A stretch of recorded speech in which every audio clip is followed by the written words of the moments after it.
Bwetweyongerayo mu maaso abatuuze b'Ekiyanja mu ggombolola y'e Kawempe basabye abakulembeze b'omu kitundu kyabwe ekyo obutaddamu kugenda kubanoonyaamu bululu mu kulonda kuno okubindabinda mu mwaka ogujja ogwa 2021. Bano bagamba nti bakanya kukyusa bukulembeze buli lwe balonda wabula kyo ekitundu kisigala tekirina we kikyuse. Kati bagamba omuntu yenna ayagala okumuwa akalulu asooke kukola ku byetaago byabwe olwo nabo bamuyiira akalulu k'abaagalamu. Kingi Moses Kabituwe. Abatuuze b'oku kyalo Kiyanja ekisangibwa mu ggombolola y'e Kawempe bakukulumidde abakulembeze baabwe ababakiikirira ku bukiiko obw'enjawulo okubalekerera ng'ate be baabalonda. Ekyalo kino kimu ku ebyo ebitwalibwa ggombolola y'e Kawempe wabula abatuuze bejjusa ekyabookesa akasana nga bali mu nnyiriri nga balonda abakulembeze abatabayambye. Kasasira atutta enguudo kye kisinga obubi.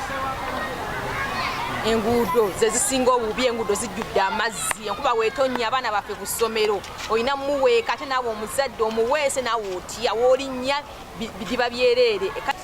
Ne bwe ziba ngoye bugoye bazaano, ne bwe zibeera nga tono giteka ku mulyango bagitwala, keberese piki bagitwala aba scrap.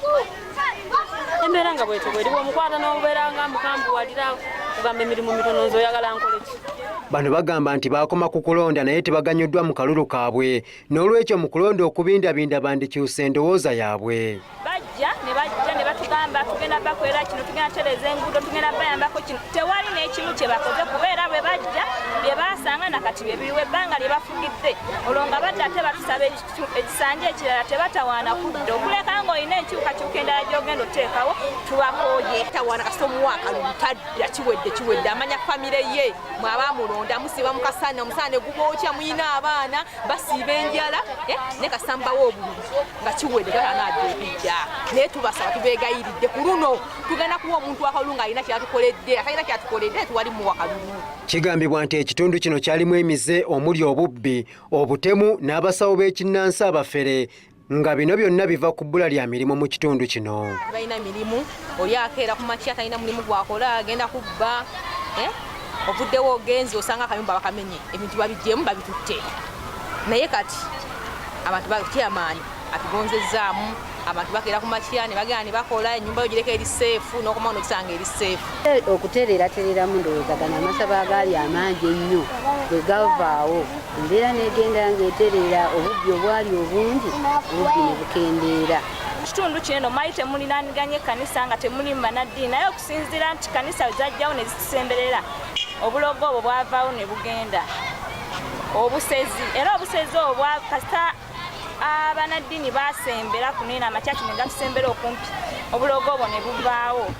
Ssentebe w'ekyalo Kiyanja Ssekimpi Richard Mackay agamba nti bwe yali tannajja mu ntebe embeera yali yeeraliikiriza n'abayise. Bwe nali sinnafuuka chairman ekitundu kino nga woolaba wano we tulina ekkanisa wano waliwo enkola y'abantu abajja ne bapangisa amayumba ne bafuuka abasamize, naye nga abasamize abo so si basamize nti ddala bawa abantu eddagala eribawonya, naye nga bafere ng'ojja weesanga balina emmotoka nnungi nnyo, emmotoka za bbeeyi, naye nga bakoningiramu bakyala ssente. Ssentebe agamba nti emize gy'abasawo b'ekinnansi abafere yagimalamu mu kitundu kino olw'okuvaayo n'amateeka amakakali omuli n'okukuba kibooko. Naye wala abo bagende baferere walala naye si mu Kiyanja. Nze era nja kukakasa nina sisitimu yange. Bwe nkusanga ng'obadde ofera omuntu nga sinnakutwala ku poliisi nsooka kuwamu buggo. Oleme kuddamu kubbira mu kitundu kyange. Ono agamba nti waakuvaayo n'enteekateeka y'okusomesa abakyala eby'emikono mu kitundu kino n'abavubuka kikendeeze ku bbula ly'emirimu n'eŋŋambo. Ekitundu kino kigambibwa nti n'ebyenjigiriza byamu biri awo bityo olw'abazadde enfuna yaabwe etabasobozesa kugulira bayizi yadde ebyetaago ebisookerwako. Kingi Moses, Deuta TV, Amasukkulumu.